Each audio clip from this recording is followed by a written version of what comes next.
Hey guys, imagine Rome before sunrise, when the streets are still quiet and the city feels almost peaceful.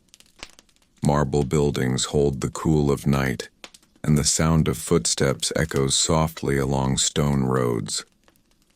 In this world, far from modern ideas of privacy and morality, social gatherings play an important role in power, status, and connection. Among these gatherings is the Roman convivium, a private elite feast that sometimes includes entertainment meant to impress, distract, and bind people together. Behind such events stands a figure rarely spoken of directly, yet essential to their success. The organizer, the planner, the one who ensures everything runs smoothly. The Roman orgy planner is not a reckless figure chasing pleasure. This is a professional role shaped by discipline, trust, and careful discretion. Most planners are enslaved or formerly enslaved individuals, chosen not for freedom, but for reliability. They belong to wealthy households and work under strict instruction. Their day begins early, long before guests arrive. Because preparation defines everything, the planner starts by reviewing instructions left by the household master. These are often indirect, delivered through trusted stewards. The guest list matters. Rank must be respected. Senators, generals, wealthy merchants, and favored allies cannot be mixed carelessly. Who reclines beside whom is not a small detail. In Roman society, placement signals power. A single mistake can insult a guest and damage relationships that took years to build.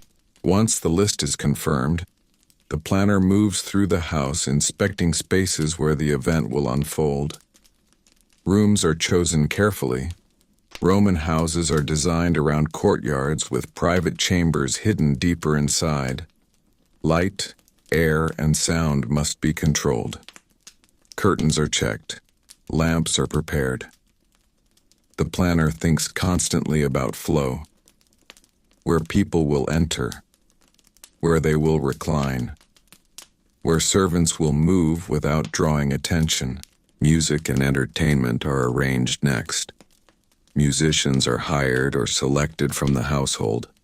Their role is not to dominate the room, but to soften it. Sound must cover awkward silences without overwhelming conversation. Timing is essential. Music begins slowly, almost unnoticed, and grows only when the planner signals it is needed. The planner then meets with kitchen staff. Food matters greatly in Roman social life. A successful evening begins with impressive dishes, rare fruits, spiced wine, exotic meats. These are not simply meals. They are statements of wealth and reach. The planner ensures courses are timed properly so no moment feels rushed or empty. Hunger and excess must be balanced carefully. Privacy is another constant concern. Roman society thrives on reputation. What happens inside the house must not travel beyond its walls. The planner ensures servants understand silence is expected. Doors are guarded.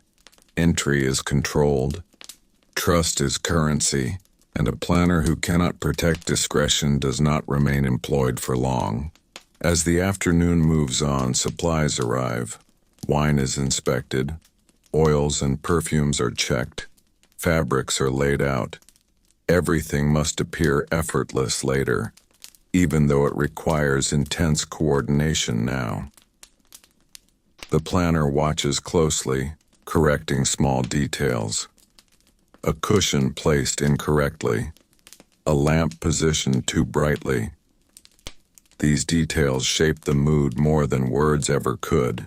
By late afternoon, the planner takes a final walk through the space. They imagine the room filled with voices, laughter, and movement. They imagine how the evening will unfold hour by hour. Roman events are not chaotic by design. They are controlled displays of indulgence meant to impress and bind people emotionally and politically. As guests begin to arrive, the planner steps slightly into the background. Their role now is observation. They watch reactions. They notice discomfort before it becomes visible. A servant is redirected. A course is delayed. Music is adjusted. The planner moves through the room like a shadow, ensuring the experience feels natural, not arranged. In Roman society, such gatherings are not about excess alone. They are about influence, about loyalty, about reminding guests of the host's power and generosity. The planner understands this deeply. Every choice they make supports this purpose. And so the first part of this day unfolds quietly, built on preparation rather than spectacle. The real work of a Roman orgy planner is not indulgence, but control. Not chaos, but order, disguised as freedom. As the sun begins to lower over Rome, the city grows louder, but inside the wealthy house, everything becomes more controlled. This is the most delicate part of the day for the planner. What has been prepared in silence must now unfold in front of powerful eyes. Mistakes made now are not easily forgiven. Reputation, safety, and sometimes even life depend on precision. Guests arrive in stages, never all at once. This is intentional.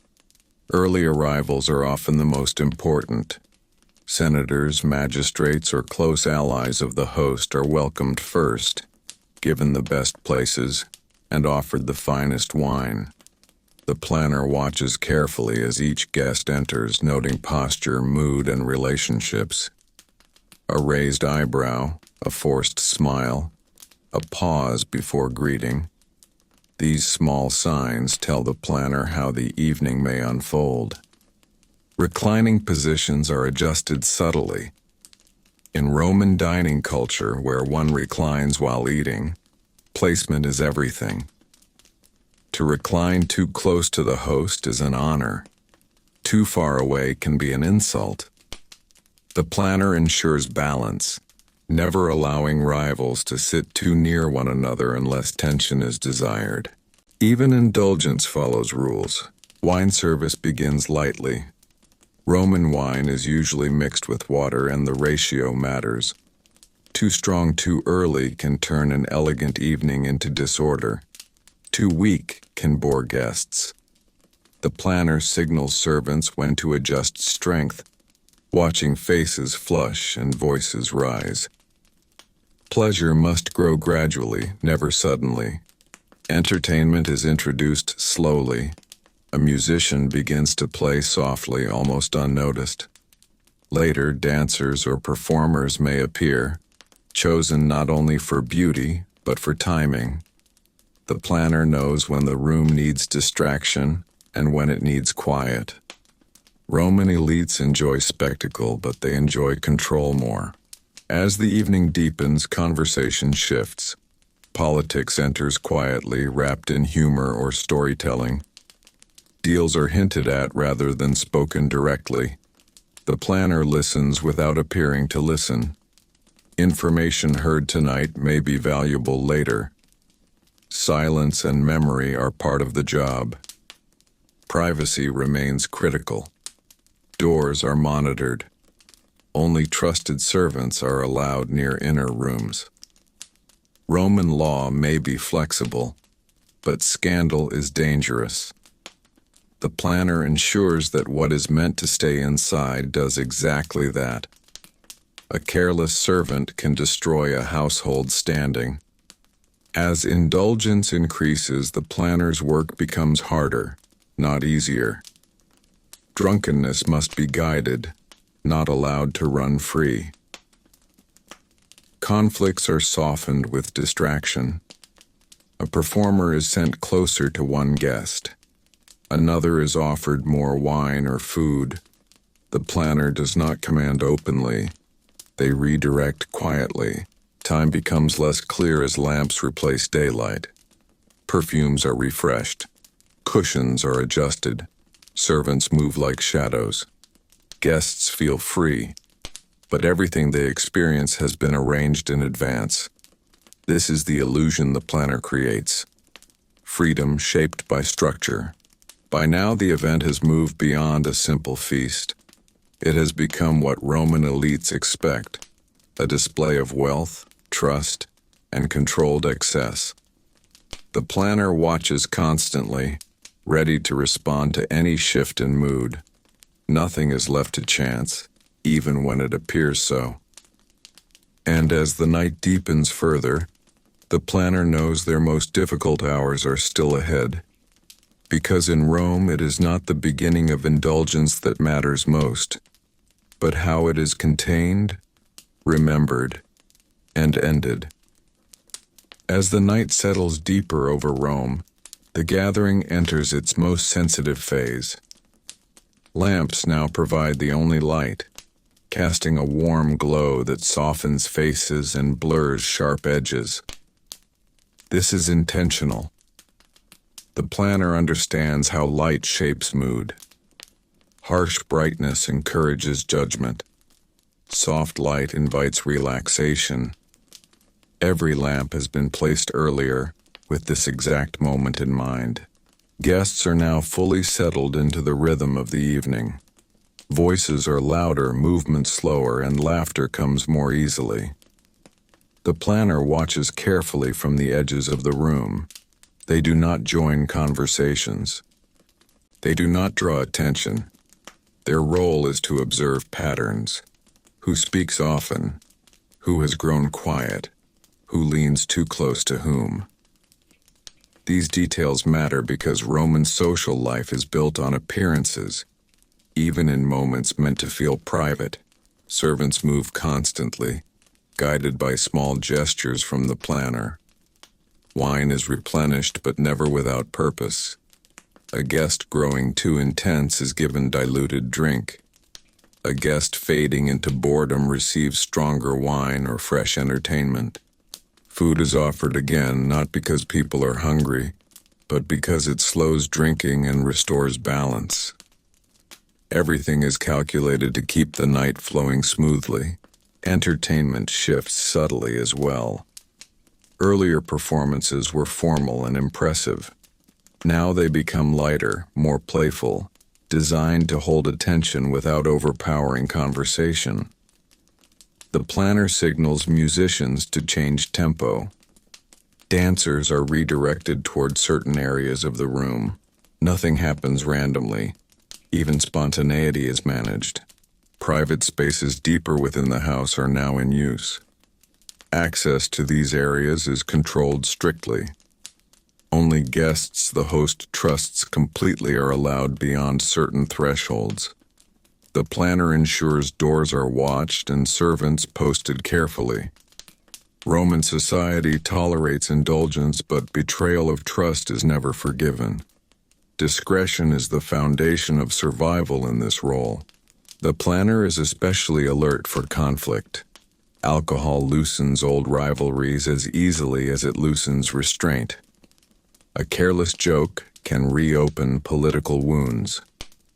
When tension appears, it is addressed immediately, but quietly. A guest is invited to another room.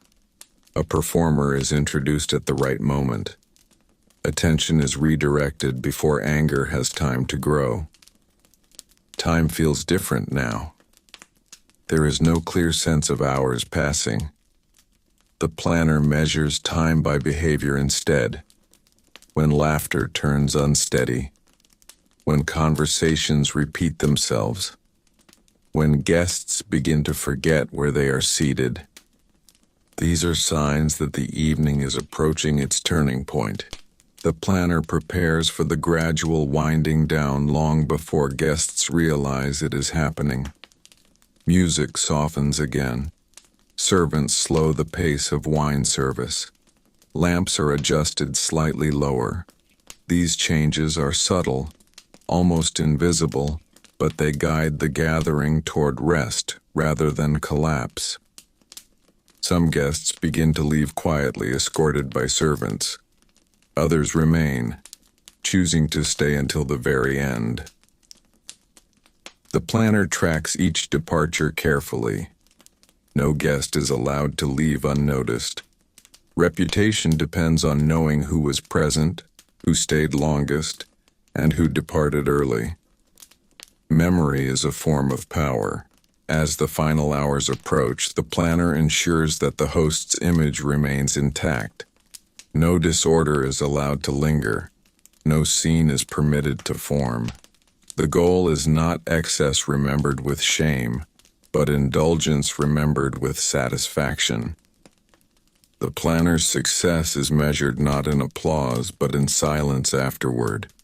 When the last guests finally depart, the house grows quiet in a way very different from the morning. This quiet is heavy, earned, and filled with consequence. The planner does not rest yet. Servants are dismissed carefully. Rooms are inspected. Nothing must remain out of place. The house must look untouched by the night that just passed. Only then does the planner allow the day to end, not with celebration but with relief. Another gathering completed, another balance maintained, another night where power, pleasure, and discretion were woven together without breaking. When the last echoes of voices fade and the lamps burn low, the night is not truly over for the planner. This is the quiet aftermath, the most revealing moment of all. The house feels different now, not empty, but exposed. What was carefully controlled for hours has dissolved, leaving behind only traces. The planner moves through the room slowly, seeing what others no longer notice. Cushions are straightened first, not because anyone will see them immediately, but because order must be restored. In a Roman household, disorder left overnight is a sign of weakness. Lamps are checked and extinguished one by one. Wax drips are scraped away. Oil is conserved. Nothing is wasted, not even after a night of excess. Excess belongs to the guests. Discipline belongs to the household. Servants are dismissed carefully. Each is reminded without threat and without warmth that silence is expected. In Rome, memory can be dangerous. A careless word spoken in a market or bathhouse can undo years of influence. The planner knows which servants can be trusted, and which must be watched more closely in the days ahead. The private chambers used during the night are inspected discreetly. Nothing must remain that could invite gossip or suspicion. Fabrics are folded. Scents are aired out. Windows are opened briefly to allow the night air to clear what remains. The house must look ordinary again by morning. Roman power relies on appearing controlled in public, no matter what happens behind closed doors. As dawn approaches, the planner finally allows their body to slow. This is not rest. It is assessment. They replay the evening in their mind, not emotionally, but practically. Which guest stayed longest? Which conversation felt strained? Which alliances seemed strengthened or weakened? These details will shape future gatherings. In Rome, social life is continuous strategy. The planner understands that such events are never isolated. Each one builds on the last. A favor hinted tonight may be demanded later. A slight overlooked now may resurface in the Senate. The planner's role is to remember everything while appearing to remember nothing. This is the quiet burden of the position. As morning light returns to the city, the household wakes to what appears to be an ordinary day. Slaves return to routine duties. The master of the house moves on to public affairs. Outsiders see no sign of the night before. This invisibility is the planner's greatest success. The planner's day does not truly end. Preparations for the next gathering begin almost immediately. Supplies must be replaced. Entertainers must be paid or reassured. Servants must be rotated to prevent familiarity from becoming carelessness. Trust must be maintained carefully, like a structure that can collapse if neglected. In Roman society, indulgence is permitted only when it serves power. The planner exists to ensure that pleasure never escapes control. Their life is shaped by observation, silence, and constant readiness. They are neither guest nor master, but something in between, essential, yet unseen.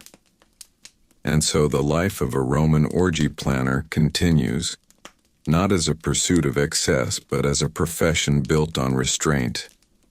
Each day folds into the next, guided by the same principles: discretion, balance, control. In a city where reputation decides everything, the planner works in shadows, ensuring that what happens at night never threatens what must endure by day. The work does not slow simply because the guests have gone. In many ways, this is when the planner's responsibilities become heavier, stretching far beyond the single night that outsiders imagine. In Roman society, gatherings like these are not isolated pleasures. They are threads in a long web of influence, obligation, and memory.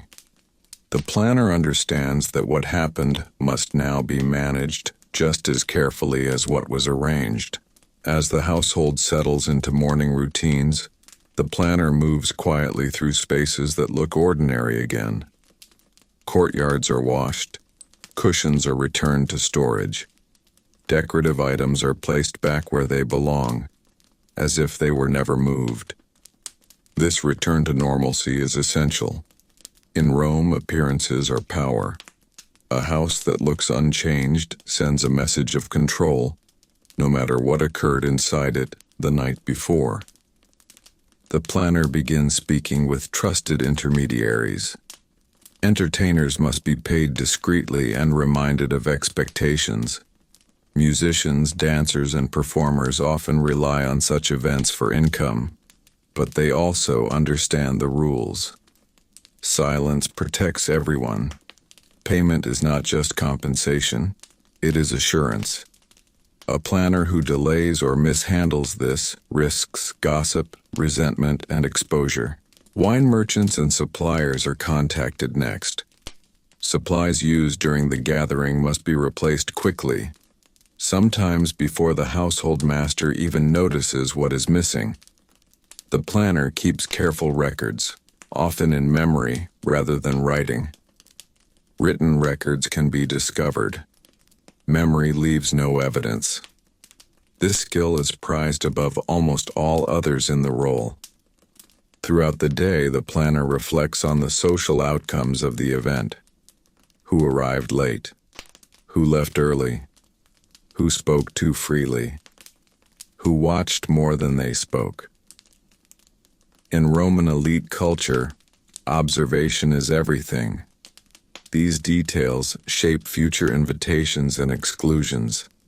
One guest may be invited closer next time. Another may find themselves quietly removed from future gatherings without explanation. The planner also prepares for conversations that may follow. A guest might send a message expressing satisfaction. Another might hint at displeasure. These communications are handled carefully, often through indirect channels. Direct acknowledgement can imply responsibility. Subtle response preserves flexibility. The planner advises the household master when needed, but never draws attention to their own role. As afternoon arrives, the planner resumes preparation mode, even if no event is scheduled immediately. Roman social life is unpredictable. A sudden political development, a visiting official, or a shift in alliances can require a gathering with little notice. Readiness is part of the job. Supplies must be available. Contacts must remain active. Spaces must be adaptable. The planner also trains others quietly. Younger servants are observed for discretion, calmness, and intelligence. Those who show promise may be trusted with small responsibilities. Those who gossip or seek attention are kept away from sensitive duties. In this way, the planner shapes the household's future stability as much as its present comfort. As evening approaches again, the planner reviews the city's mood. Rome is never static. Rumors move through baths, forums, and markets. The planner listens through trusted ears. A tense political atmosphere may require fewer gatherings. A celebratory mood may invite more. Timing matters. Indulgence offered at the wrong moment can offend rather than impress. The planner's life exists in a constant balance between visibility and invisibility. They must know everyone, yet be known by no one. Their success is measured by how little attention they attract. When gatherings are remembered fondly and spoken of vaguely, the planner has done their job well. As night returns to the city, the planner rests briefly, not in luxury, but in readiness. Tomorrow may bring another request, another list, another careful arrangement of people, space, and mood. The cycle does not end. It repeats, refined each time by experience. This is the true endurance of the Roman orgy planner's life. Not indulgence, not excess, but continuous control. A profession built on memory, discretion, and anticipation. In a world where power is social before it is legal, the planner stands quietly at the center, shaping nights that others will never fully understand and days that depend on them more than they realize. The planner's work stretches forward into days that look ordinary on the surface, yet remain shaped by the night that has already passed. Rome does not separate pleasure from politics, nor private gatherings from public consequence. What happened within the walls of one house subtly alters the movement of favors, invitations, and alliances across the city. The planner understands this web instinctively and begins tending to it the moment the city wakes. Morning brings messages. Not letters with clear meaning, but small signs carried by servants, acquaintances, and intermediaries. A polite greeting delivered a little too warmly. A request for an introduction phrased as a casual question. A delay in response that signals distance rather than absence. The planner reads these signals carefully, never responding directly, always shaping replies so that nothing is promised and nothing is denied. In Rome, certainty limits power. Ambiguity preserves it. The planner revisits the guest list, not to celebrate success but to reassess balance. Some guests gained favor simply by being seen. Others lost it by revealing too much of themselves. The planner notes who laughed loudly, who spoke carefully, who watched rather than acted. These observations inform future seating, future invitations, and future access to inner rooms. No one is excluded abruptly. Removal is gradual and silent. Supplies are replenished again, quietly and efficiently. Wine amphorae are replaced through trusted merchants who ask no questions. Oils and perfumes are sourced discreetly, chosen for subtlety rather than strength. Fabrics are repaired and cleaned so that no trace of the gathering remains. The house must look timeless, unchanged, as if it exists outside the rhythm of nights and days. This illusion protects everyone inside it. Training continues beneath the surface. The planner rotates servants through tasks to prevent familiarity from becoming carelessness. A servant who has seen too much is given distance. A promising one is tested gently with responsibility. The goal is never loyalty through affection, but loyalty through routine. Predictability is safer than passion. The planner builds systems that function even when individuals fail. By midday, the planner checks the city's pulse through trusted ears. The baths are listened to, not visited. The forum is discussed, not entered. News arrives in fragments. A debate growing sharper. A magistrate under pressure. A family seeking quiet influence rather than public victory. These signals determine whether gatherings should become more frequent, more restrained, or temporarily paused. Timing is everything. Pleasure offered at the wrong moment looks like weakness. The planner also prepares for contingency. Roman life is volatile. A sudden arrival of an important visitor can require a gathering with little notice. The planner keeps contacts warm, entertainers available, supplies ready. Readiness is a constant state, not an event. This is the difference between survival and dismissal in such a role. As afternoon moves toward evening, the planner reviews spaces again. Rooms are measured not for size, but for sound and movement, where conversation carries, where silence settles, where people feel watched and where they feel unseen.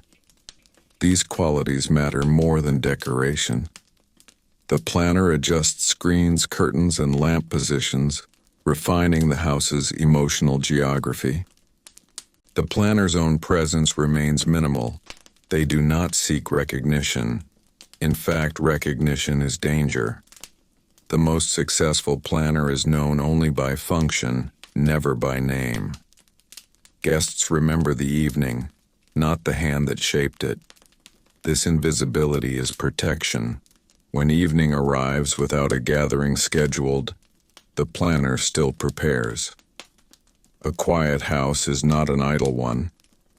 Wine is checked. Lamps are cleaned. Pathways are cleared. The city is unpredictable, and Rome rewards those who anticipate rather than react. Over time, the planner becomes a keeper of memory for the household. They remember which alliances are fragile, which resentments are dormant, which desires are unspoken. This memory is not written. It lives in the planner's choices, in who is invited, where they are placed, how long they are allowed to linger. This is the hidden endurance of the role. The planner does not chase indulgence. They manage it. They do not create chaos. They contain it. Their life is shaped by vigilance, restraint, and the careful orchestration of human behavior in a city where reputation is currency and silence is safety. And so the day continues, stretching far beyond the event that outsiders imagine as the whole story. The Roman orgy planner's work is never finished. It folds into the next day and the next night, guided by the same principles that keep power steady and scandal distant. As days pass after the gathering, the planner's role becomes quieter but no less demanding. This is the period when consequences reveal themselves, slowly and indirectly. Rome is a city where reactions are rarely immediate. A smile offered days later, an invitation delayed, a favor quietly granted or withheld. These are the true outcomes of the night, and the planner watches for them with patient attention. The planner begins the day by reviewing the household's social horizon. Which families are rising? Which names are spoken more carefully now? Which alliances feel warmer than before? These shifts are never announced. They must be felt. The planner gathers impressions through trusted servants, messengers, and casual exchanges in public spaces. A word overheard in the baths, a remark passed through a steward. Each fragment adds shape to the larger picture. Inside the house, the planner adjusts routines to reflect these changes. A guest who left satisfied may find invitations arriving sooner next time. Another who revealed discomfort might be placed farther from the center in future gatherings. These adjustments are subtle and cumulative. In Rome, influence is applied gently, like pressure rather than force. The planner also manages distance. Too much familiarity invites carelessness. Too little breeds resentment. Servants who were present during sensitive moments are rotated to other duties for a time. Entertainers are kept busy elsewhere or sent away temporarily. This spacing protects memory. It prevents details from settling into idle talk. Silence is maintained through movement. By midday, the planner checks supplies again, not because anything is missing, but because readiness must be constant. Wine stocks are assessed for quality as much as quantity. Stronger vintages are reserved for guests who require confidence. Lighter blends for evenings meant to soften rather than impress. Oils and scents are chosen to match intention. Nothing is accidental. The planner also reviews spaces within the house, imagining future gatherings long before they are scheduled. Which rooms encourage conversation? Which rooms quiet it? Where sound travels and where it disappears? These spatial decisions matter as much as guest lists. The planner shapes not only who attends, but how they feel while attending. As afternoon leans toward evening, the planner considers timing. Rome has moods. After victories, indulgence is welcomed. During tension, restraint is safer. The planner advises patience or readiness accordingly, often without words, by preparing or withholding. The household master may sense the guidance without needing it explained. This is how trust functions in such roles, through alignment rather than instruction. When a new request arrives, it is rarely direct. A message hints at a desire to host. A question suggests availability. The planner responds with measured calm, confirming nothing, promising nothing, but opening pathways. Dates are suggested loosely. Options are offered rather than plans. Flexibility preserves power. Throughout the evening, whether a gathering is planned or not, the planner remains attentive. Lamps are cleaned, curtains adjusted, floors cleared. Readiness is a posture, not an action. Rome rewards those who can move quickly without appearing rushed. The planner's own presence remains minimal. They do not attend gatherings as guests. They pass through them unnoticed. Their authority exists in coordination, not command. When something goes smoothly, no one thanks the planner. When something goes wrong, everyone notices. This imbalance is accepted as part of the work. Over time, the planner becomes an anchor for the household's social life. Not a figure of pleasure, but of stability. Their memory holds patterns that others forget. Their restraint prevents moments from becoming scandals.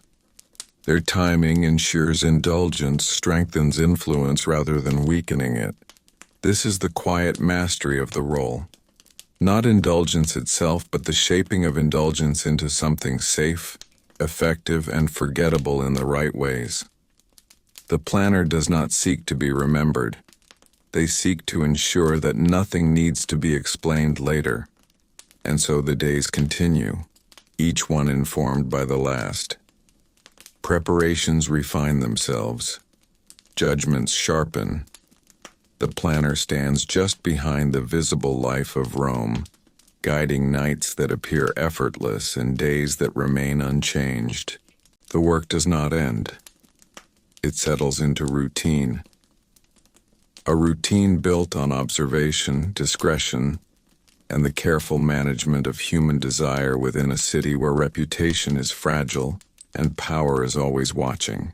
The planner's days begin to blend into one another, not because nothing changes, but because everything must be handled with the same calm precision every time. Rome rewards consistency. A single error can echo for years, while quiet success disappears into routine.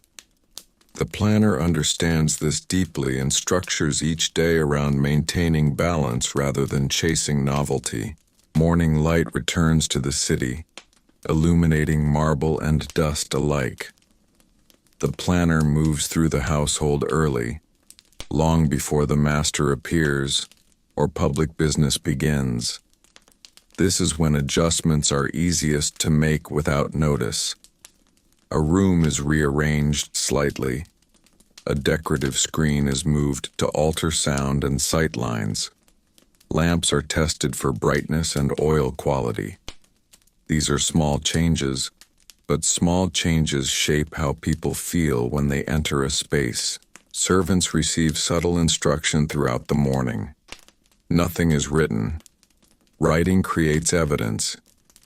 Instead, expectations are reinforced through repetition. Where to stand, when to move, when not to speak. A nod, a pause, a look. These replace commands. The planner builds discipline quietly, knowing that discipline protects everyone involved. By midday, the planner turns attention outward again.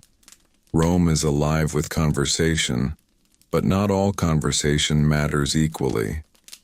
The planner listens for patterns rather than details. Is a name appearing more often? Is a family mentioned with caution?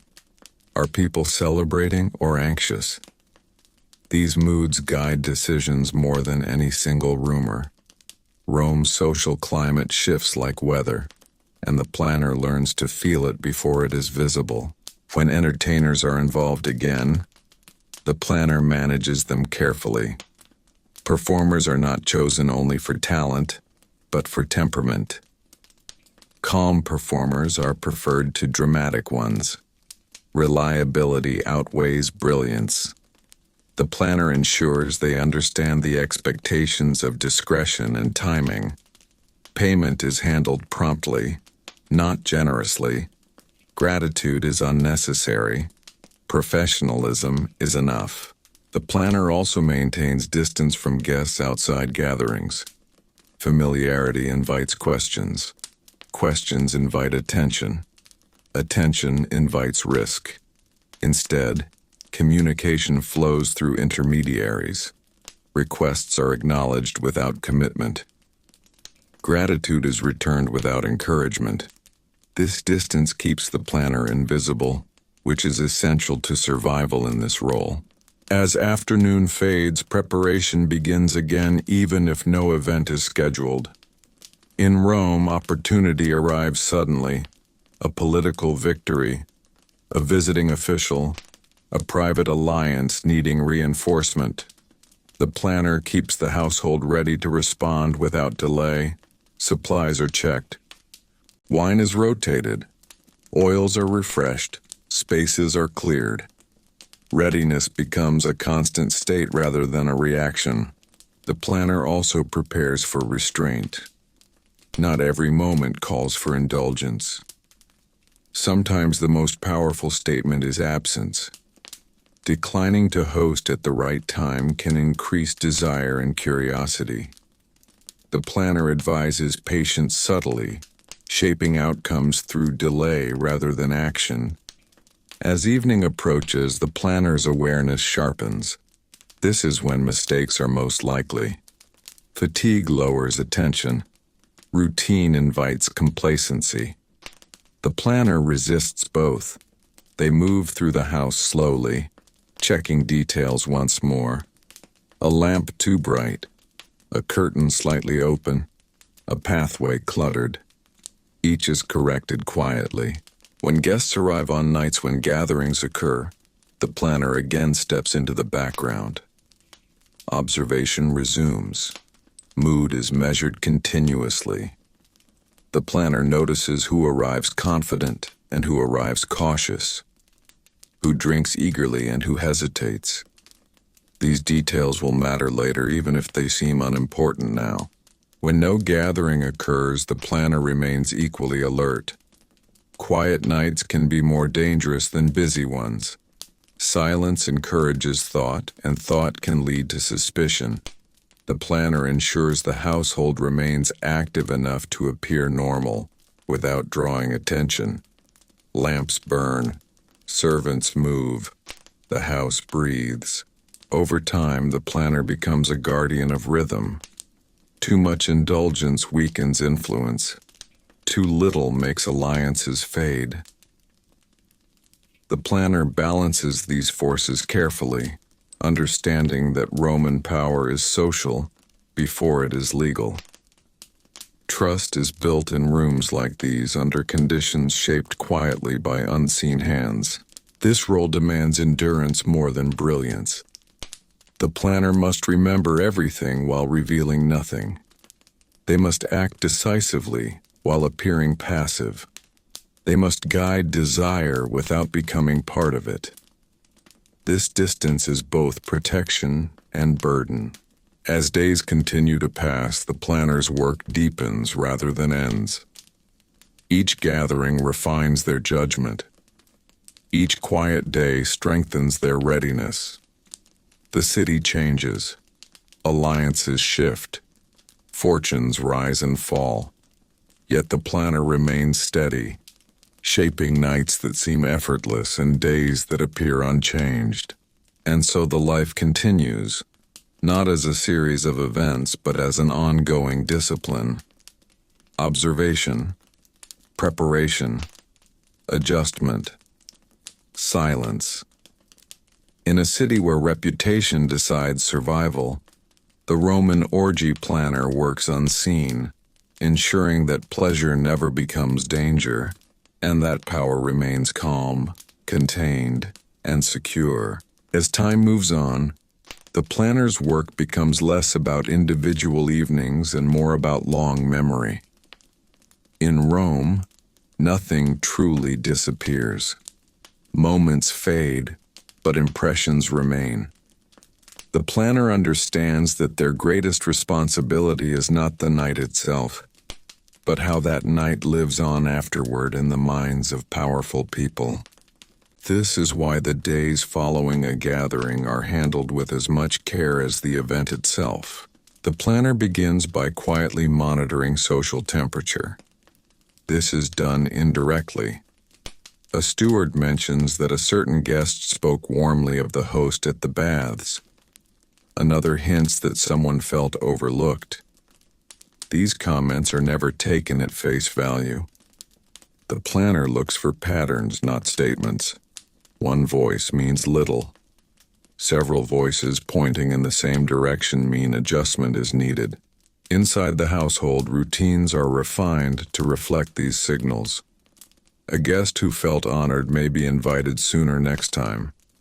Another may be placed differently or engaged through intermediaries before being invited again. These choices are never explained. In Roman society, explanation weakens authority. Silence preserves it. The planner also manages what must be forgotten. Any object associated too clearly with the gathering is removed or repurposed. Fabrics are cleaned and returned to ordinary use. Lamps are repositioned. Scents are aired out completely. The house must not carry a memory that outsiders could sense. Normality is the strongest disguise. Throughout the day, the planner works with precision that appears effortless. Servants are reminded of boundaries through routine rather than warning. Entertainers are rotated so no one grows too familiar with one household. Familiarity invites comfort, and comfort invites talk. The planner avoids both. As midday passes, the planner checks in with trusted suppliers again, not to order, but to remain present. Relationships must be maintained even when no event is planned. Rome values reliability. A planner who disappears between gatherings appears unprepared. Quiet consistency keeps doors open. The planner also reflects on the larger arc of the household's position. Gatherings are tools, not goals. They reinforce alliances, soften rivalries, and create obligations that can be called upon later. The planner ensures that no evening becomes too memorable in the wrong way. A perfect gathering is one that guests recall as pleasant but indistinct. Nothing dramatic. Nothing embarrassing. Nothing worth repeating publicly. As afternoon leans toward evening, the planner prepares again, even if the house remains quiet. Lamps are checked, pathways cleared, wine stocks assessed. This is not anticipation of pleasure, but of possibility. Rome changes quickly. A single message can require immediate response. Readiness is protection. When a gathering does occur, the planner resumes their invisible position. Observation sharpens. Mood is read continuously. When conversation grows too intense, music softens it. When energy dips, movement is introduced. Everything is guided gently, without command. Guests feel free precisely because they are being guided. When no gathering occurs, the planner remains equally alert. Quiet nights invite speculation. The house must appear alive but restrained. Servants move, lamps burn. The rhythm of a functioning household continues. Absence of activity can draw more attention than excess. Over weeks and months, the planner becomes an expert in human patterns. Who seeks recognition? Who fears exposure? Who values privacy above all else? These insights shape future nights long before invitations are issued. The planner plans not just events, but outcomes. This role demands endurance rather than excitement. The planner must remain emotionally distant while deeply attentive. They must remember everything and reveal nothing. They must shape desire without becoming part of it. This distance is essential. In Rome, those who blur lines do not last. As the day closes once more, the planner reviews what has been learned. Adjustments are made quietly. No one is informed. No one is corrected publicly. Influence works best when it feels natural. The planner understands this better than anyone. And so the life continues in this steady rhythm. Observation, preparation, adjustment, silence. The Roman orgy planner remains unseen, ensuring that nights of indulgence strengthen power rather than threaten it, and that the city wakes each morning unchanged, unaware of how carefully its private moments are controlled. The planner's life stretches onward in a way that feels almost circular, yet each turn of the circle brings new weight. Rome does not forget easily. It stores impressions in silence, and those impressions shape power long after voices have faded. The planner wakes each day knowing that yesterday's success can be undone by today's carelessness. This awareness sharpens every decision, even the smallest ones that no one else notices. As the city warms under the sun, the planner moves through familiar corridors with the same quiet attention as always. Floors are checked for sound, not cleanliness alone. Some stones echo too loudly. Others swallow footsteps. These details matter when movement must be discreet. The planner adjusts rugs and placements subtly, refining the house's behavior rather than its appearance. A house, like a gathering, must feel effortless. Servants receive guidance without explanation. Tasks are reassigned. Routes through the house are altered slightly to prevent habits from forming. Habit breeds comfort, and comfort breeds mistakes. The planner prefers calm uncertainty. Servants who never quite know what to expect remain attentive. This is not cruelty, it is protection. By late morning, news arrives indirectly. A magistrate has delayed a decision. A senator has been unusually quiet. A merchant family seeks renewed favor. The planner does not act immediately. Impulse is dangerous. Instead, these signals are stored, compared to past patterns, and weighed against the household's current position. Timing will decide whether a gathering strengthens influence or exposes vulnerability. The planner's memory is their greatest tool. They recall who was present at which event, who spoke freely, who remained guarded, who left early. Over time, these memories form maps of loyalty and caution. These maps are never drawn. They exist only in judgment, guiding future choices with quiet certainty. Supplies continue to be maintained at a steady level. Wine is rotated so that no amphora sits too long. Oils are refreshed before their scent dulls. Fabrics are aired regularly, never allowing a single room to feel stagnant. Stagnation invites attention. Movement suggests health. The planner keeps the household moving gently at all times. As afternoon fades, the planner reviews potential guest combinations. Some individuals should never be placed together. Others thrive in proximity. These decisions are not based on friendship alone, but on leverage. Who gains confidence by being seen near whom? Who loses power when placed too close to a rival? Seating is strategy. Proximity is language. The planner also manages absence carefully. Excluding someone openly creates enemies. Excluding them gradually creates acceptance. Invitation slow. Placement moves outward.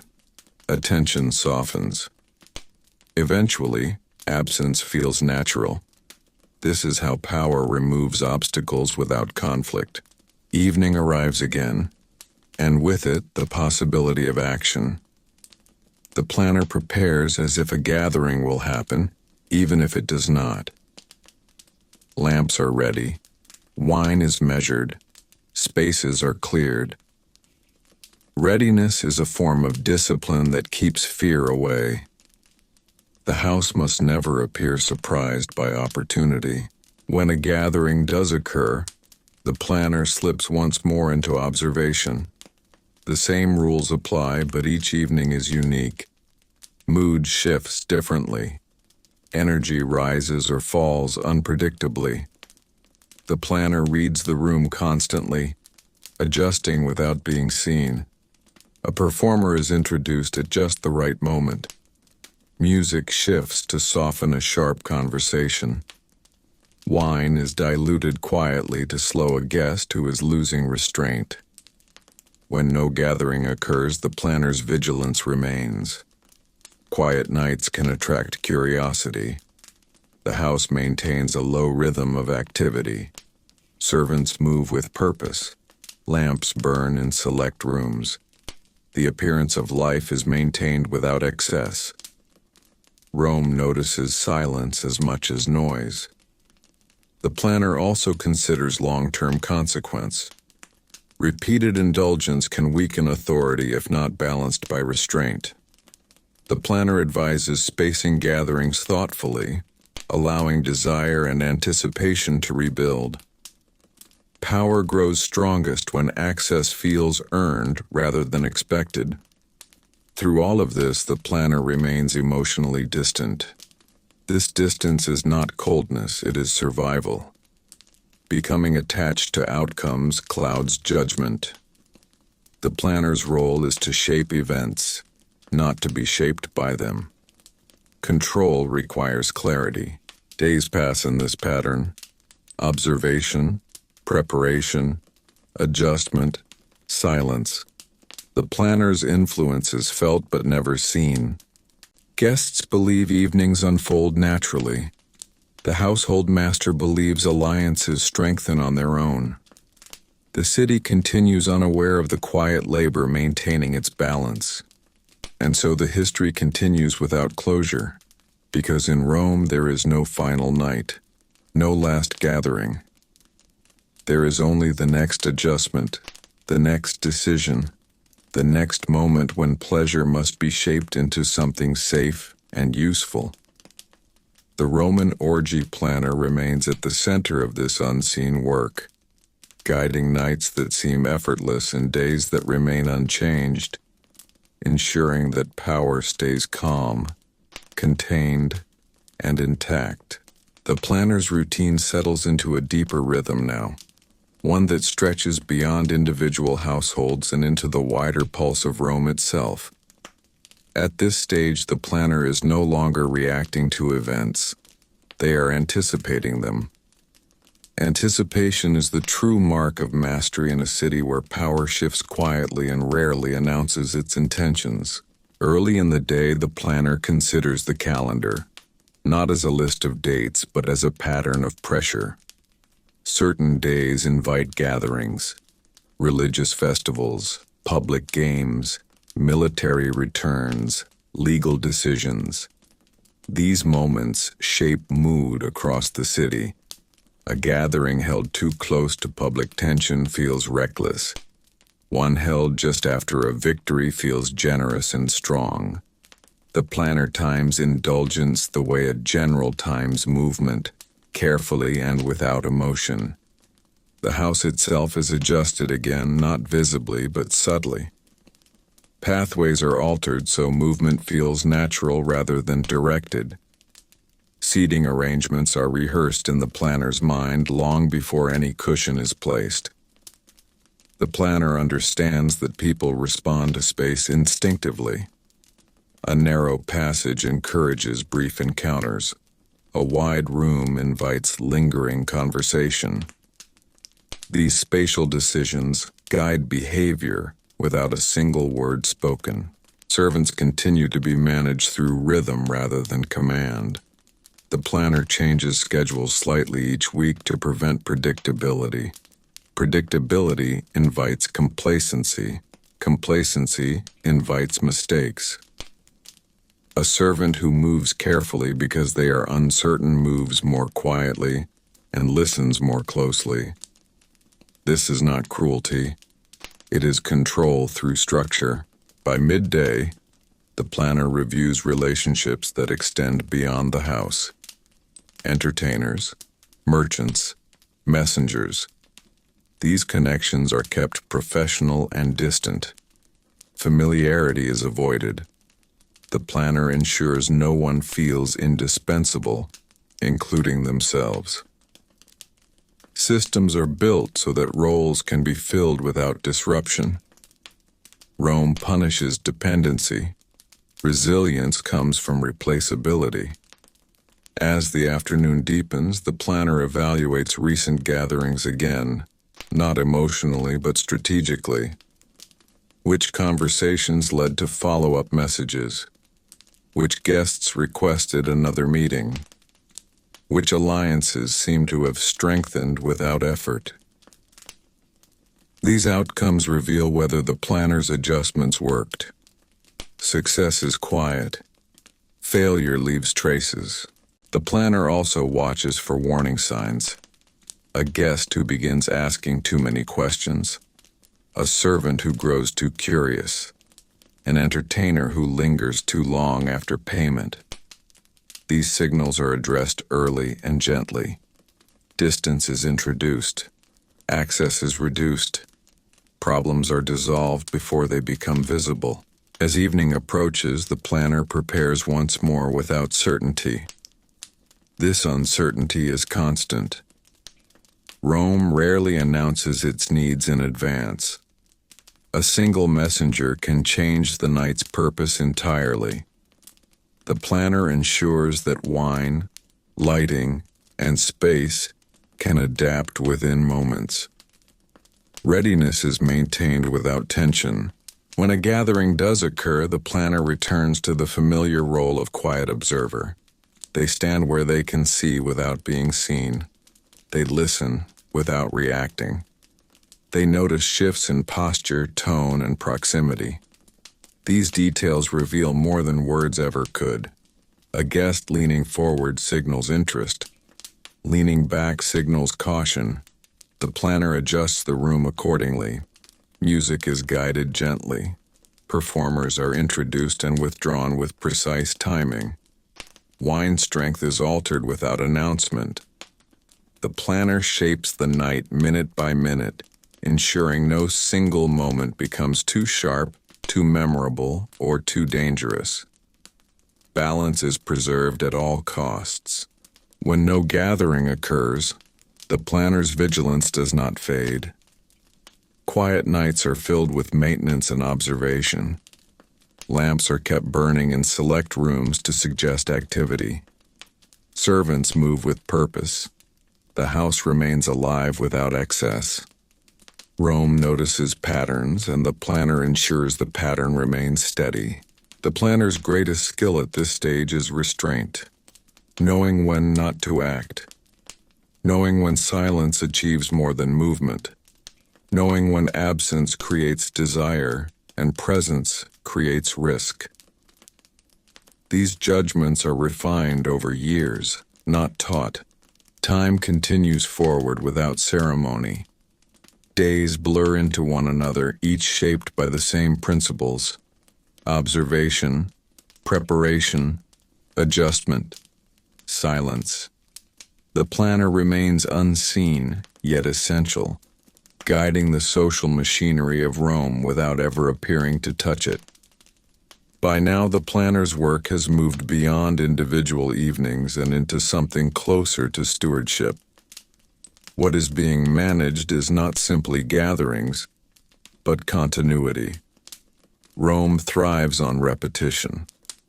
Customs endure because they are repeated carefully, not because they are loud. The planner understands that their task is to keep the rhythm steady, so that indulgence never shocks the city into notice. The day begins with review, not of events but of people. The planner considers who has changed since the last gathering. Power shifts subtly in Rome. A man who was cautious becomes bold. A woman who spoke freely grows reserved. These changes are not random. They signal pressure from outside forces. Political tension, financial strain, family trouble. The planner stores these signals and adjusts future plans accordingly. A gathering must support people where they are, not where they were. Movement through the house becomes almost ceremonial in its precision. The planner walks the same routes each morning, listening to the building.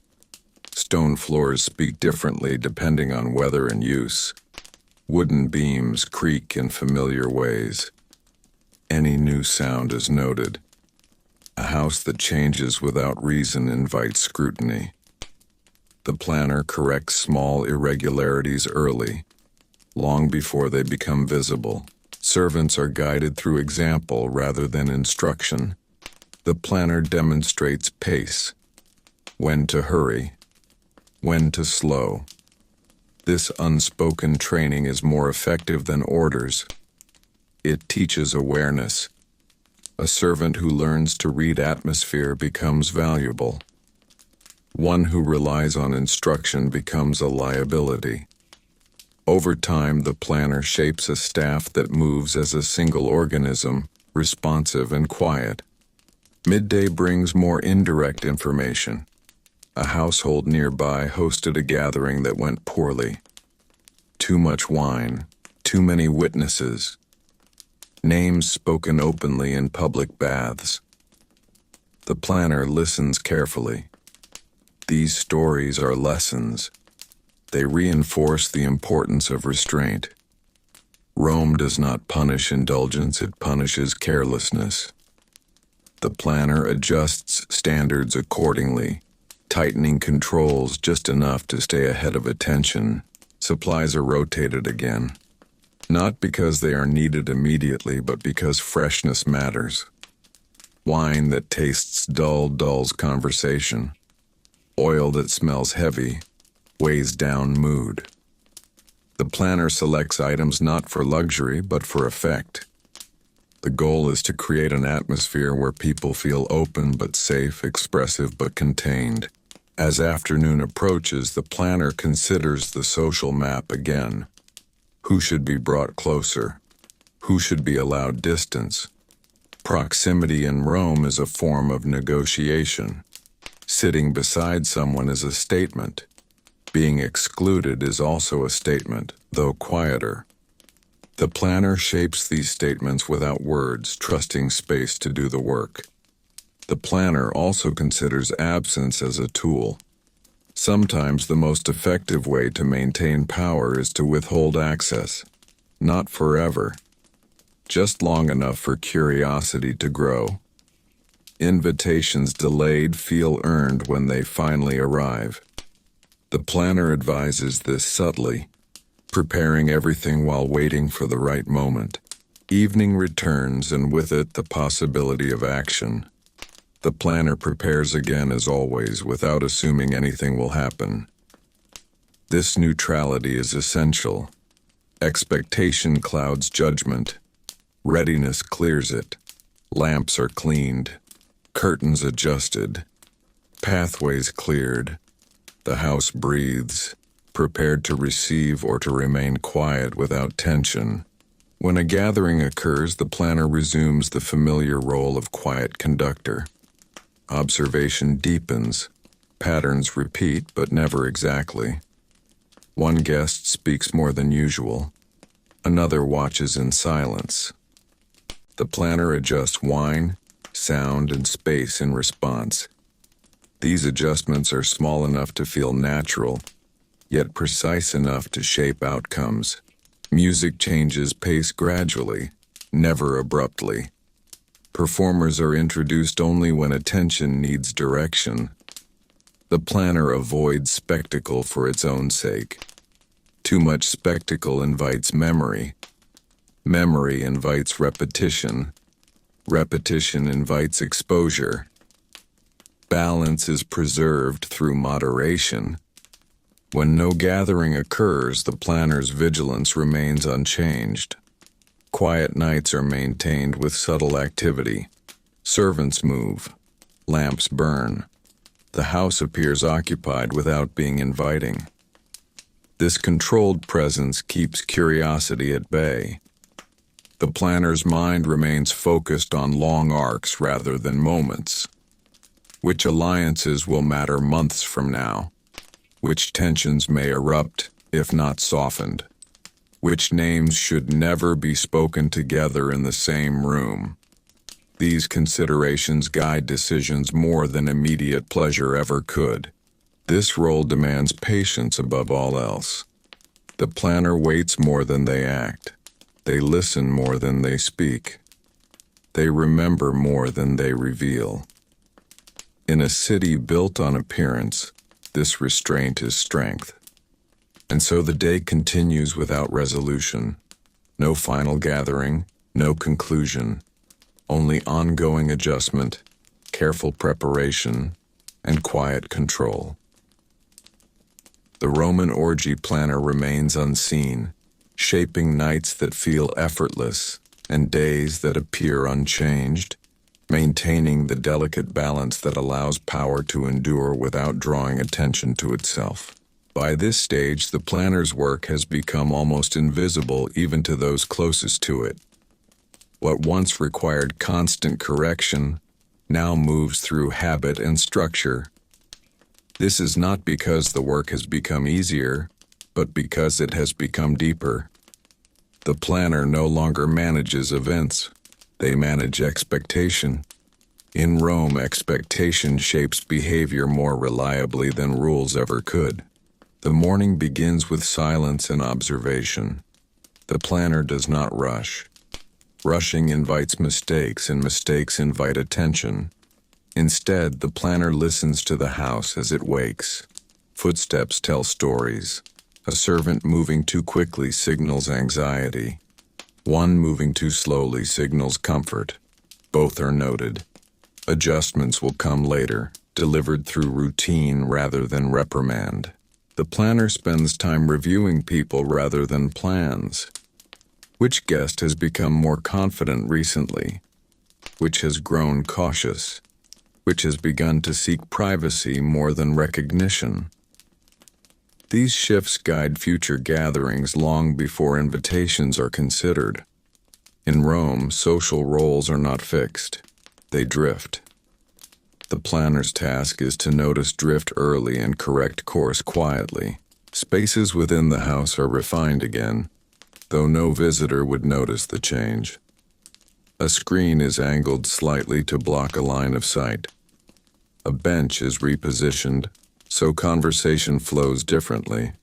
Lamps are adjusted so shadows fall where discretion is strongest. These details shape behavior without instruction. The planner understands that people follow environment instinctively. Midday brings indirect signals from outside. A family once eager to attend now hesitates.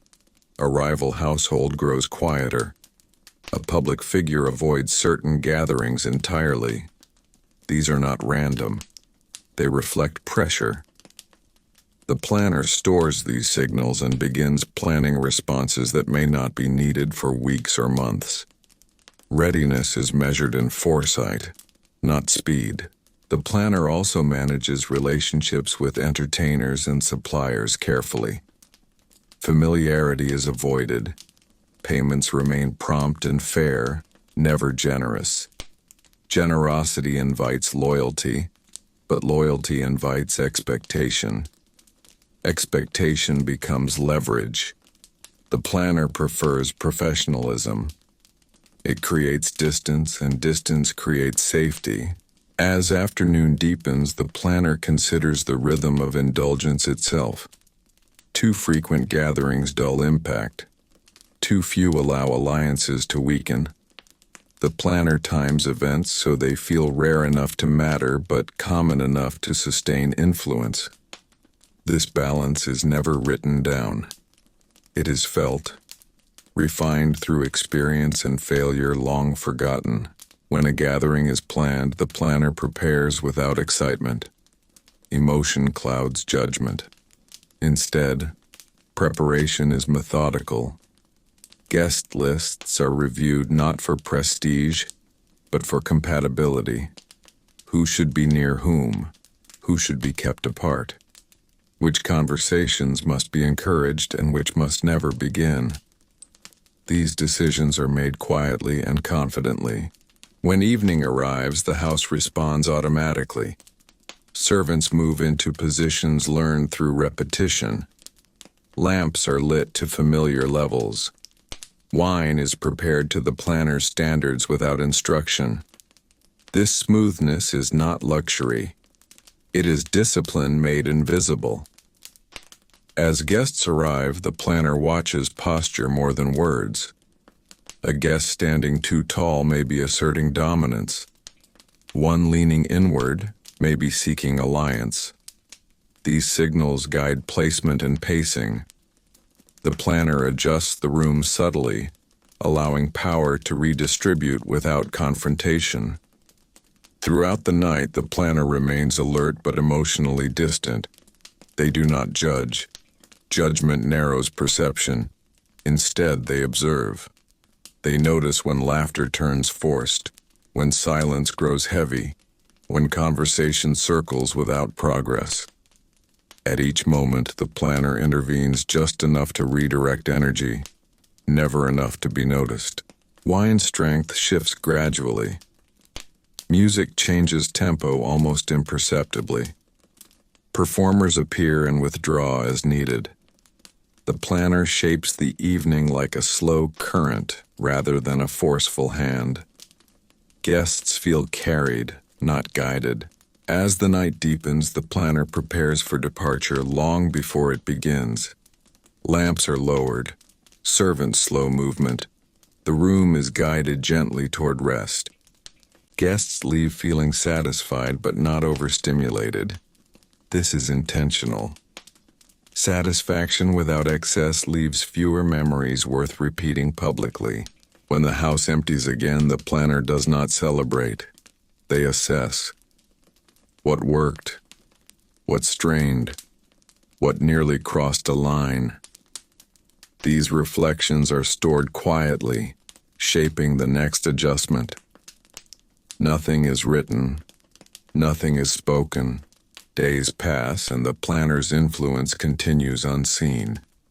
Invitations arrive at the right times. Absences feel natural. Alliances strengthen without announcement. The planner remains in the background, shaping Rome's private moments so public life remains undisturbed. This is the enduring reality of the role. Not indulgence but management. Not pleasure but containment. The Roman orgy planner lives within a constant flow of observation and adjustment, ensuring that nights of freedom never threaten the order that makes them possible. By now, the planner operates less like a person and more like a living system embedded within the household. Their awareness stretches beyond walls and hours, extending into seasons, reputations, and long-running rivalries that never fully disappear in Rome. This is the stage where experience replaces effort. The planner no longer thinks step by step. They sense imbalance the way a sailor senses a shift in wind. The morning unfolds quietly again. The house appears ordinary to anyone passing by, yet the planner knows how much care is required to keep it that way. Public calm is never accidental. It is maintained through constant correction. The planner walks the perimeter of the house, checking entrances, courtyards, corridors, and thresholds. Thresholds matter. They define who belongs where and how far trust is allowed to travel. A threshold crossed too easily weakens authority. One guarded too tightly invites resentment. The planner calibrates access with instinct refined over years. As servants begin their routines, the planner watches patterns rather than outcomes. Who pauses before speaking? Who hesitates before entering certain rooms? These micro-behaviors reveal more than direct confession ever could. The planner adjusts responsibilities subtly, moving people away from spaces where curiosity might grow and toward duties that encourage focus and repetition. Routine is the greatest ally of discretion. Midday brings indirect confirmation of long-term impact. A guest from a previous gathering sends word requesting another introduction. Another quietly withdraws from social contact. Neither action is random. The planner maps these movements mentally, understanding that influence expands and contracts like breath. The planner's task is not to force expansion, but to prevent collapse. Suppliers are maintained at a careful distance. The planner meets them rarely and briefly. Payment is handled without delay, without praise, without complaint. Reliability is valued more than charm. In Rome, those who feel appreciated begin to expect more. Expectation is leverage, and leverage cuts both ways. The planner avoids it. As afternoon light shifts, the planner revisits the question of timing again. Rome moves in cycles. Political pressure rises and falls. Public celebrations distract from private tension. The planner schedules indulgence where it will soften, not inflame. A gathering held one day too early can expose weakness. One held one day too late can feel irrelevant. Timing is everything, and the planner waits without impatience. The house itself is treated as an instrument. Sound is tested by closing and opening doors. Light is adjusted by moving lamps a finger's width at a time. Airflow is considered not for comfort alone, but for clarity. Stale air dulls minds. Fresh air sharpens them. The planner uses these signals deliberately, shaping how guests feel without them knowing why. As evening approaches, the planner prepares again without certainty. This preparation is ritualized now, not emotional. Wine is checked. Water ratios are planned. Oils are refreshed. Servants fall naturally into position. No instructions are given. Instruction implies uncertainty. Silence implies confidence. When a gathering occurs, the planner's attention becomes absolute. Every movement in the room is registered. A guest's laughter arrives half a breath too late. Another's silence lingers too long. The planner responds immediately, but invisibly. Music shifts. Conversation is redirected. A servant appears with food at exactly the right moment. These interventions are so subtle they feel like coincidence. The planner remains careful never to overcorrect. Too much guidance feels unnatural. Guests must believe the evening unfolds on its own. This belief is essential. People trust experiences more when they think they chose them freely. The planner protects that illusion at all costs. As the night deepens, the planner begins to guide the gathering toward its natural end long before anyone thinks of leaving. Wine is softened, light is lowered, movement slows. The room grows calm without fatigue. Guests depart feeling satisfied rather than depleted. This distinction matters. Depletion invites regret. Satisfaction invites loyalty. When the house empties again, the planner inspects without judgment. No emotion enters the process. Only assessment. What nearly failed? What succeeded quietly? What must be adjusted next time? These notes live only in memory, becoming instinct over time. Days follow nights, and nights follow days, each shaped by the same invisible discipline. The planner's influence deepens precisely because it never announces itself. Power in Rome does not shout. It whispers, waits, and endures. This is the life at this stage. Not indulgence, not excitement, but continuous calibration. The planner exists within the flow of Rome's private life, shaping it gently so public order remains untouched. Nothing dramatic, nothing memorable in the wrong way. Only balance maintained day after day, night after night. At this point in the planner's life, experience has flattened emotion into habit, not because the work has lost meaning, but because meaning has become constant. In Rome, constancy is rare and valuable. The planner moves through days with the calm certainty of someone who understands that the most dangerous moments are not loud, but quiet. It is in quiet moments that assumptions form, and assumptions are where control can slip. The planner begins the day by considering distance. Not physical distance alone, but social distance. Who feels too close to the household now? Who feels too far? Closeness can be flattering, but it can also breed entitlement. Distance can preserve mystery, but too much invites disengagement. The planner adjusts this balance gently, rarely through invitation alone, but through timing, placement, and access. A conversation delayed by a week. A meeting held in a less intimate space. These choices reshape relationships without confrontation. The house continues to be refined as a living structure rather than a static one. Rooms are not merely cleaned, they are tuned.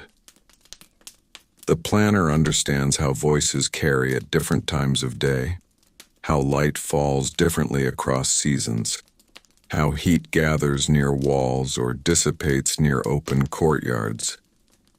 These variables are accounted for constantly. The goal is not comfort alone, but predictability. Predictability creates safety, and safety allows people to lower their guard. Servants are watched for subtle shifts. A servant who begins to linger where they should pass through quickly. One who looks too directly at guests.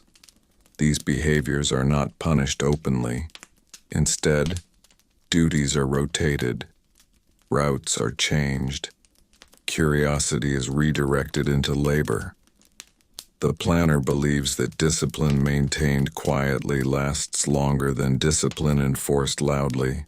By midday, the planner reflects on the long-term narrative being shaped. Rome remembers stories, not facts.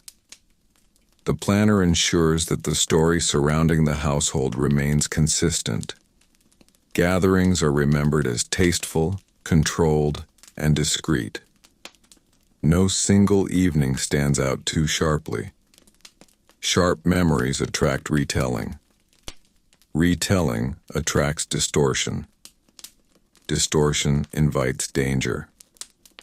The planner also monitors how indulgence interacts with reputation. In Rome, reputation is layered. A person may be respected publicly and indulgent privately without conflict, as long as the boundary remains intact. The planner's role is to protect that boundary.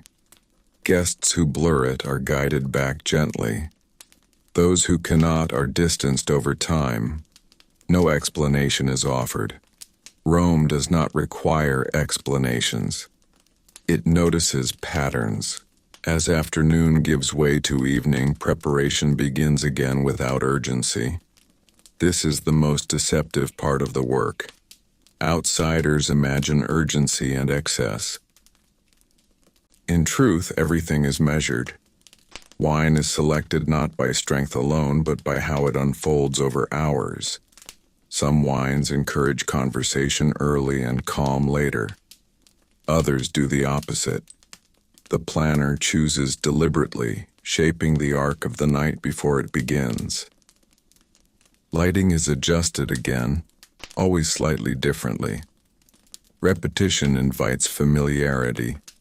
Familiarity invites carelessness.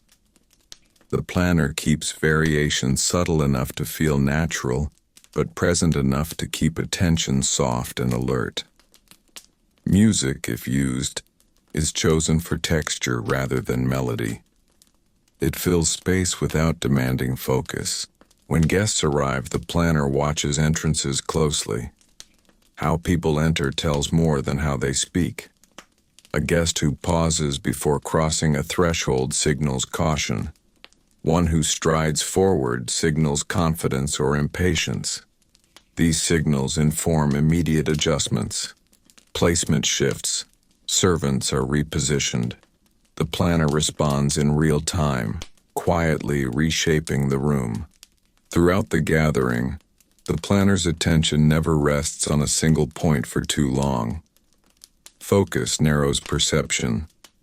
Instead, attention moves continuously, like a slow sweep. Posture, tone, proximity, silence. These elements combine into a map of the room's emotional state. When imbalance appears, the planner intervenes gently. A pause in music. A fresh course brought earlier than planned. A servant engaging a guest just long enough to redirect energy. The planner avoids spectacle. Spectacle draws eyes and fixes memory. The ideal evening dissolves into itself. Guests leave feeling satisfied but unable to explain why. This is success. Satisfaction without clarity discourages retelling. Retelling is where risk begins. As the night progresses, the planner begins preparing for transition. This preparation is invisible. Wine is diluted gradually. Lamps are lowered in stages. Servants slow their movements slightly. The room is guided toward calm rather than collapse. Guests feel the night easing rather than ending. When departures begin, they are staggered. No mass exit, no sudden emptiness. Each departure feels natural, timed to the guest's own fatigue rather than an imposed schedule. This prevents comparison and resentment.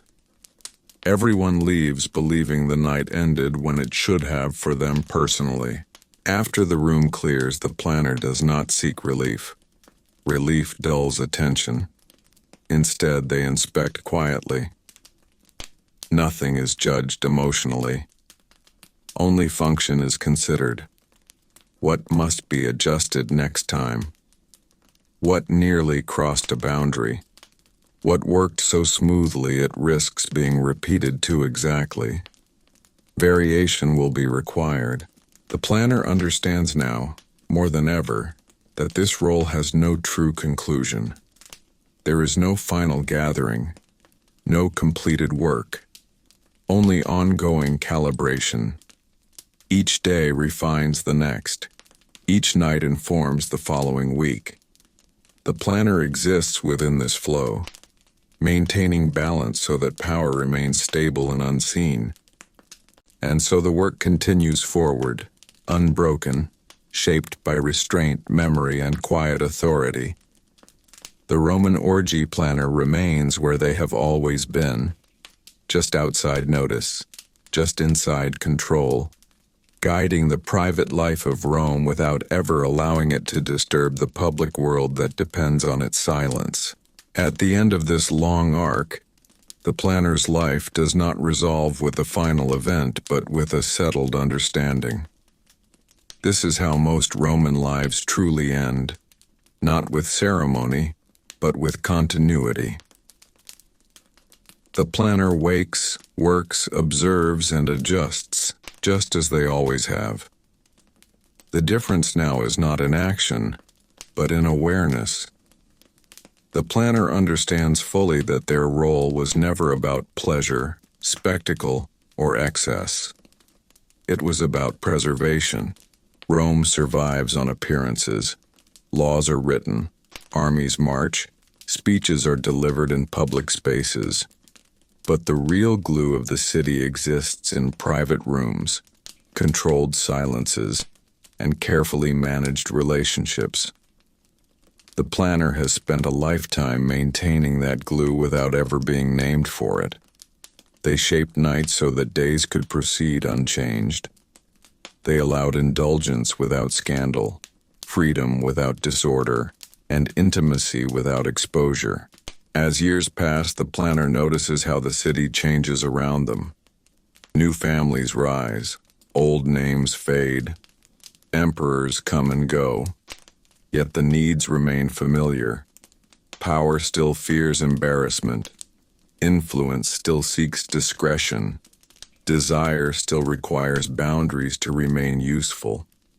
The planner adapts without nostalgia, because nostalgia is a luxury reserved for those whose mistakes are forgiven. The planner's mistakes would never be forgotten. Eventually, the planner begins to withdraw, not suddenly but gradually. Responsibilities are passed quietly to others trained in the same discipline. No ceremony marks the transition. Rome does not honor those who operate in shadows. Their reward is invisibility. The household continues to function smoothly. Gatherings remain controlled. Silence remains intact. This continuity is the planner's true legacy. The planner understands in their final years of service that success in this role is measured by absence. Absence of rumor, absence of scandal, absence of memory sharp enough to be dangerous. If guests recall only warmth, ease, and a sense that things unfolded naturally, then the planner has succeeded completely. And so the history closes not with a final night, but with a pattern sustained. The Roman orgy planner fades into routine, just as they lived, unseen, unremarked, essential. The city continues to breathe, to negotiate power through private spaces, to rely on invisible hands shaping moments that must never become stories. This was the reality behind the indulgence of Rome. Not chaos, but control. Not freedom, but managed release. Not excess, but balance maintained by someone who could never afford to be noticed.